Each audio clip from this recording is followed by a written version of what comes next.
दोस्तों नमस्कार, स्वागत है आप सभी का देश नीति पर।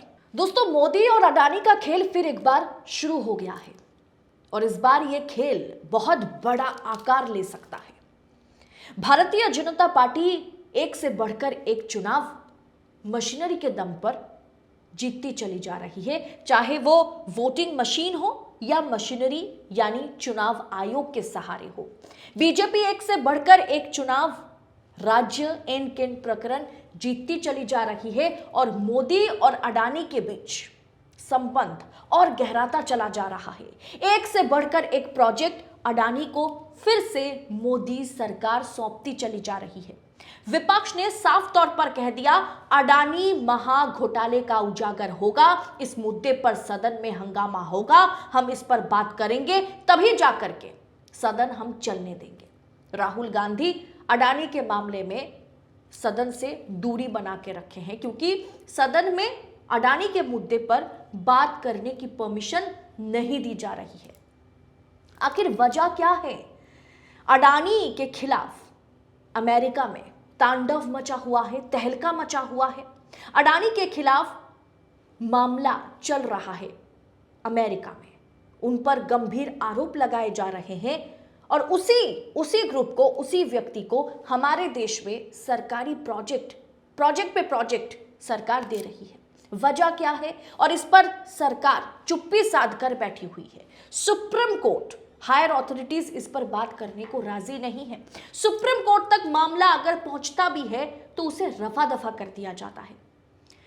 अडानी को बचाने की कोशिश पहले भी की गई है और अब भी की जा रही है, लेकिन सेठ और साहिब के बीच का यह रिश्ता, वानखेड़े जी से हम जानने की कोशिश करेंगे कि आखिर देश को क्यों अडानी के हाथ में फिर एक बार मोदी जी जो है वो सौंपना चाह रहे हैं। आखिर सेठ और साहिब के बीच इस बार की डीलिंग क्या हुई है, क्या डील पक्की हुई है, जानेंगे। इस पर बड़ा खुलासा देशनीति पर होगा, खुद वरिष्ठ पत्रकार अशोक वानखेड़े जी करेंगे। तो बिना देर करे सीधा वानखेड़े जी का रुख करती हूँ। तो वानखेड़े जी, स्वागत है आपका देशनीति के मंच पर फिर एक बार हमारे साथ जुड़ने के लिए। वानखेड़े सर, अडानी का मामला फिर एक बार तूल पकड़ लिया है। विपक्ष इस बात पर नाराज है और ये डिमांड कर रहा है कि अडानी महाघोटाले पर जब तक ना इस मुद्दे को सदन में उठाया जाएगा, हम सदन का बॉयकॉट करते हैं, हम बातचीत नहीं करेंगे। तो दो खबरें अडानी से रिलेटेड ये भी आई है कि यूएस फेडरल लॉ में अडानी पर धोखाधड़ी का बहुत बड़ा आरोप लगाया गया, जिसे लेकर के विपक्ष के तमाम सांसद, जिसमें महुआ मैत्रा भी है, इस मुद्दे को उठा रही है। दूसरी तरफ हमारे देश में मोदी जी जो है वो हर चीज, या सरकार जो है, हर चीज तेरे नाम की तरह अडानी के नाम पर करते चले जा रहे हैं। अब ऐसे में 34,000 करोड़ का जो ट्रांसमिशन चार्ज है उसे माफ कर दिया गया और उसके बाद आंध्र प्रदेश के साथ डील पक्की हो गई और मुनाफेदार डील हुई। तो क्या फिर एक बार अडानी ही सरकार चलाने वाले हैं? क्या लगता है आपको? अडानी के मुद्दे पर कहीं पर बातचीत होगी भी, क्योंकि ये बहुत बड़ा मुद्दा है। नहीं, देखिए, ये सरकार अडानी पे बात नहीं करेगी क्योंकि ये सरकार के पास बताने के लिए कुछ नहीं है। सरकार जितनी अडानी पे बात करने का प्रयास करेगी उतनी सरकार फंसेगी। अब आप में ये दोनों 34,000 करोड़ का जो बताया आपने और जो अमेरिकन फेडरल एजेंसी ने जो लगाए हैं चार्जेस और जो वारंट निकाला है उसके बारे में बता रहा हूँ। हुआ है कि एक कंपनी बनी अडानी ग्रीन्स और उस कंपनी ने ये तय कर लिया कि नॉन रिन्यूएबल एनर्जी में काम करना है, सोलर एनर्जी, पवन, विंड एनर्जी, सोलर एनर्जी, इस पर। और उसके साथ उन्होंने एक और कंपनी के साथ टाइप किया, एज्योर पावर, और ये दोनों कंपनियां न्यूयॉर्क में लिस्टिंग हुई और इन्होंने अमेरिकन निवेशकों से पैसा लेना शुरू कर दिया। हमारे भारत जैसा स्थिति नहीं है कि अडानी जी की सरकार है तो इसका मतलब सेबी में कुछ भी हो जाए तो अडानी जी को कुछ नहीं हो। वहां अमेरिकन एजेंसियां बहुत आंखों में तेल डाल के देखती है कि हमारे अमेरिका से जो पैसा उठा रहा है मार्केट से, जो निवेशकों से पैसा ले रहा है, वो कितना ईमानदार है। तो जब उन्होंने देखा कि गवर्नमेंट ऑफ इंडिया की जो सोलर पावर कॉर्पोरेशन है, गवर्नमेंट ऑफ इंडिया का solar energy corporation of India, इसने एक 12 गीगावाट का प्रोजेक्ट के लाइसेंसेस दिए अडानी को। तो ग्रीन एनर्जी के पास इतना लाइसेंसेस थे कि हम पावर जनरेट करेंगे 12 गीगावाट। लेकिन जब आदमी पैसा लगाता है तो पूछता है कि ये पावर कौन खरीदेगा तुमसे? तो भाई देश में खरीदेगा, कौन खरीदेगा? कोई एग्रीमेंट वगैरह? तो इनके ऊपर प्रेशर था कि अमेरिका में हमको ये बताना है कि हमारे पावर के एग्रीमेंट हो रहे हैं, सरकारें खरीद रही है। तो इन्होंने, जो फेडरल एजेंसी ने जो इन्वेस्टिगेट किया है, उसमें उन्होंने आरोप लगाया कि करीब करीब 2 सवा 2 हजार करोड़ की रिश्वतें दी गई है, और उसमें से 1800 करोड़ की, मतलब 1750 करोड़ की रिश्वत अकेले आंध्र प्रदेश में दी गई। अब आंध्र प्रदेश ने 25 साल के लिए अडानी ग्रीन्स और एजुर पावर से 1700 करोड़ यूनिट खरीदने का एग्रीमेंट किया। लेकिन ये एग्रीमेंट कब किया? एग्रीमेंट उन्होंने तब किया जब गवर्नमेंट ऑफ इंडिया का जो solar energy corporation of India है, इन्होंने आंध्र प्रदेश सरकार को कहा कि आप ये खरीदी करो। इसके लिए हम एक काम करते हैं, ये जो ट्रांसमिशन चार्जेस होते हैं, ट्रांसमिशन चार्जेस क्या है कि एक राज्य से जब बिजली दूसरे राज्य जाती है तो कैसी जाएगी? ट्रक से तो नहीं जाएगी, वो जाती है वायर से, केबल से। और ये केबल का जो पूरा नेटवर्क है, ग्रिड है, ये केंद्र सरकार का है। तो उस केबल से पावर भेजने का, भाई अडानी प्राइवेट प्रोड्यूसर है, पावर का खरीदने वाला आंध्र प्रदेश सरकार है, और बीच में वायर किसकी यूज हो रही? केंद्र सरकार की। तो केंद्र सरकार उसका चार्ज लेता है 80 पैसे प्रति यूनिट।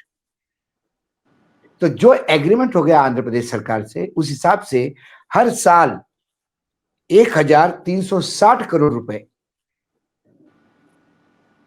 केंद्र सरकार को मिलेंगे, पावर ग्रिड को, एज अ ट्रांसमिशन चार्जेस। सरकार ने वो चार्जेस माफ किए।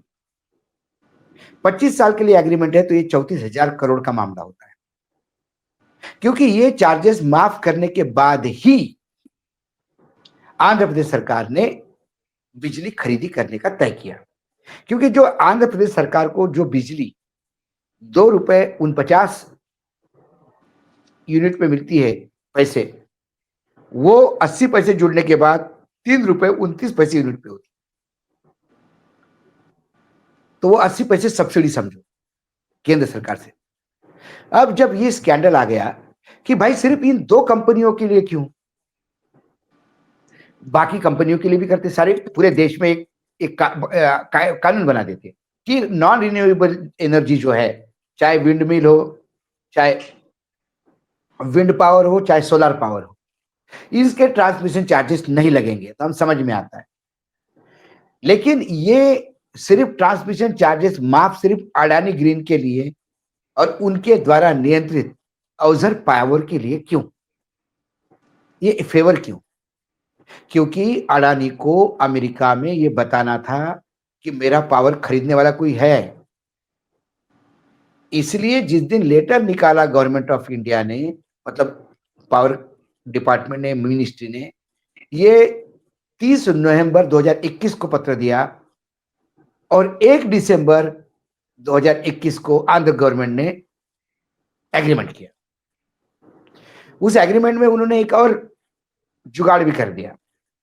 वो जुगाड़ ये है कि हर राज्य के लिए एक कानून बना है, मतलब केंद्र ने एक कानून बनाया कि जो भी राज्य अपनी बिजली खरीदेगा, जितनी बिजली उसको चाहिए, उसका 1% फिक्स प्रतिशत वो नॉन रिन्यूएबल एनर्जी से लेगा। उदाहरण के तौर पे, यदि दिल्ली को 100 यूनिट बिजली चाहिए, तो दिल्ली 100 यूनिट बिजली खरीदी करेगी, तो उसमें यदि 5% का क्लॉज है, तो 5% बिजली सोलार और विंड पावर की होगी, ताकि एनवायरमेंट प्रोटेक्शन के लिए मदद मिले। तो आपके स्टेट में जो बिजली बनती है वही आप खरीदोगे। तो सेंट्रल गवर्नमेंट ने ये क्लॉज, उस ऑर्डर में ये एक बेनिफिट दिया आंध्र प्रदेश सरकार को कि जो बिजली आप अडानी से खरीद रहे हैं, उसको आप उस सेक्शन के तहत भी लो जिसको आरपीओ कहते हैं, रिन्यूएबल पावर ऑब्लिगेशन। ये हमारा दायित्व है, ऑब्लिगेशन है कि हम रिन्यूएबल पावर खरीदे। वो जो क्लॉज है वो भी अडानी में ही समाहित कर दो। अडानी से खरीद लिया तो वो भी आप समझ लो, वो भी खरीद लिया आपने। अब अडानी के तरफ जब ये आरोप लगे तो अडानी जी ने एक क्लेरिफिकेशन दिया, और वो कोई गलत नहीं। उन्हें क्लेरिफिकेशन ये दिया कि भाई ये जो ट्रांसमिशन चार्जेस खत्म किए, ये ट्रांसमिशन चार्जेस मुझे नहीं देने थे, ये आंध्र प्रदेश सरकार को देने थे। तो ये मुझे मदद नहीं हुई, आंध्र प्रदेश सरकार को मदद हुई। ये तो लेवल प्लेइंग फील्ड होना चाहिए। जो आंध्र प्रदेश में बिजली उत्पादन करता है और जो गुजरात में बिजली उत्पादन करता है, वो जब आंध्र प्रदेश में बेचने जाता है तो उसको बराबरी का एक चांस मिलना चाहिए, इसलिए ट्रांसमिशन चार्जेस कम किए। फिर ये सभी लोगों को करना चाहिए। अब लेवल प्लेइंग फील्ड की बात करने वाले अडानी जी को एक मेरा दूसरा सवाल कि अडानी जी ये बताए कि आप पावर प्रोजेक्ट गुजरात में लगा रहे हैं, आपको एम्प्लॉयमेंट जनरेट गुजरातियों के लिए कर रहे हैं, जो पावर बेचोगे जिसपे जीएसटी लगेगा वो गुजरात की इनकम होगी, सारी चीजें गुजरात को मिलेगी। और लेवल प्लेइंग फील्ड के नाम पे आप गुजरात से जाके आंध्र प्रदेश में बिजली बेचोगे और कहोगे इससे अच्छा फिर आंध्र प्रदेश अपने ही घर में प्रोजेक्ट लगाए, अपने आंध्र प्रदेश में ही प्रोजेक्ट लगाएगा। या बोलेगा आपको 1,700 करोड़ यूनिट चाहिए बिजली, तो आप हमारे यही प्रोजेक्ट लगाओ ना, यहीं से ही दो, ताकि हमारे एम्प्लॉयमेंट जनरेट होगा, हमको टैक्सेस मिलेंगे। मतलब एक गाय ऐसी जगह बंधी हुई है कि जिसका मुंह आंध्र प्रदेश में है और दूध गुजरात में देती है, खाना खिला रहा है आंध्र प्रदेश। ये लेवल प्लेइंग फील्ड नहीं है, ये मक्कारी है। गवर्नमेंट ऑफ इंडिया क्या अडानी के लिए मार्केटिंग करती है? अडानी का माल बिक नहीं रहा, महंगा पड़ रहा है, तो अच्छा हम हमारे पैसे कम करते हैं। कौन है भाई? सर ये बात तो फिर ऐसी हो गई ना कि अडानी के लिए स्टार प्रचारक जो है वो बीजेपी की सरकार है, मोदी की सरकार है। मार्केटिंग प्रचारक नहीं, मार्केटिंग एजेंसी है। Government of India has turn a marketing agency for Adani group. आपका माल आंध्र प्रदेश लेने को तैयार नहीं क्योंकि ट्रांसमिशन चार्जेस लगते हैं, चाहे हम हमारे चार्जेस खत्म करेंगे। आंध्र प्रदेश जी अब तो लोगे ना।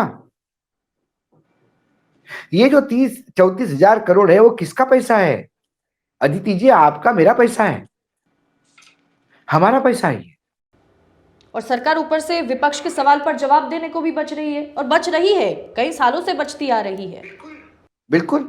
या सरकार कहे कि ये भाई अडानी के लिए नहीं, सभी के लिए किया हमने, सिर्फ अडानी के लिए ट्रांसमिशन चार्जेस माफ, और बाकी दूसरी कोई प्रोजेक्ट आए तो उसके लिए पूरे चार्जेस है। कुल मिला के कई ऐसी चीजें होगी, एक एक चीज निकल के आ रही है, और वो देखने के बाद लगता है कि ये सरकार किसके लिए काम कर रही है। Government for the people, of the people, by the people है, और government by the people, for the Adani, of Modi ji, ये है। लेकिन सर ये पहली मर्तबा नहीं हुआ ना, इससे पहले पिछले 2 साल से हम देख रहे हैं जब अडानी का हर बार ये हो रहा है, और हर बार सवाल उठा रहा है विपक्ष। विपक्ष के सवालों का जवाब नहीं देते, और फिर ये कहते हैं कि अडानी के ऊपर आप आरोप इसलिए लगाते हैं कि आप देश के विकास के खिलाफ हैं। ये कौन सा विकास है कि जहां 54 लाख करोड़ से कर्जा 205 लाख करोड़ हो गया? कौन सा विकास है? रुपया लगातार गिर रहा है। रुपया संभालने के लिए आपने अपना फॉरेन रिजर्व का 16% reservation, 16% of reserve currency, 116 billion American dollar जो है उसको बेचना पड़ गया। हाँ, ताकि आप संभाल पाए, फिर भी नहीं संभला है। महंगाई पीक पे है, अखबार कह रहे, एजेंसियां कह रही। इस देश के 81 करोड़ लोग, जो 70% होते हैं, सरकार ने अनाज नहीं दिया तो भूखे सोते हैं। लेकिन सर सत्ता जिसकी बोलबाला उसका, बीजेपी चुनाव पे चुनाव जीतती जा रही है, कैसे भी करके हो इनकन प्रकरण जीत तो रही है ना, इसी के चलते सारा कुछ हो रहा है। तो फिर मैंने बोला चुनाव की भी जरूरत नहीं ना। मैं तो पहले ही बोल दिया कि 2029 के लोकसभा चुनाव में बीजेपी 500 पार कर लेगी, क्योंकि ये मतदान जनता को थोड़ी करना है, मशीनों को मत करना है। मशीनें कर रही है, मशीनों का जवाब कौन देने को तैयार नहीं। न्यायपालिका चुप है, कार्यपालिका सेवा में लगी हुई है। जी सर, मेरा मेरा अगला सवाल न्यायपालिका को लेकर के भी है, क्योंकि अडानी का मुद्दा हमने देखा कि सुप्रीम कोर्ट तक पहुंचा। सेबी जिन्होंने जांच करी वो बाद में कहीं ना कहीं आरोपी सेबी खुद इसमें इन्वॉल्व पाई गई, जिसका माधवीपुरी बुच सवालों के घेरे में है। कमेटी बनाई गई लेकिन कुछ हल नहीं निकला। मामला बनता है, मुद्दा बनता है, फिर उसके ऊपर मिट्टी डल दिया जाता है। मैं तो सीधा सीधा पूछता हूँ, बाकी छोड़िए, सीधा एक सवाल है। गुजरात गवर्नमेंट ने अडानी जी को पत्र लिखा, आपने हमारे 3,900 करोड़ रुपए एक्स्ट्रा लिए हैं, वापस करें। वो एक्स्ट्रा किस लिए? आपने ओवर बिलिंग किया कोयले का। जो कोयला हमको बार बार हमसे एनर्जी चार्जेस के नाम से जो पैसा आपने इकट्ठा किया, वो आपने गलत बिल दिए। ओवर बिलिंग का मामला क्या है? मनी लॉन्ड्रिंग का मामला है। कोयला आया कहां से? कोयला जहां से भी आया, लेकिन बिल कहां रेज हुए? बिल हांगकांग में रेज हुए, बिल यूएई में रेज हुए, बिल सिंगापुर में रेज हुए। तो हायर बिलिंग करके जो पैसा बाहर भेजा, वही हवाला से वापस आता है क्या? या वही फिर निवेश बन के वापस आता है क्या? It's a pure case of money laundering. A government has asked money from the Gujarat government, जहां 30 साल से राम राज्य चल रहा है और 10 साल से डबल इंजन की सरकार। Why agencies are quiet? क्यों ईडी को कुछ नहीं दिखता उसमें? क्यों सर्वोच्च न्यायालय क्यों नहीं ये इसको सुओ मोटो लेती है? आज गुजरात ड्रग ट्रैफिकिंग का हब बना है।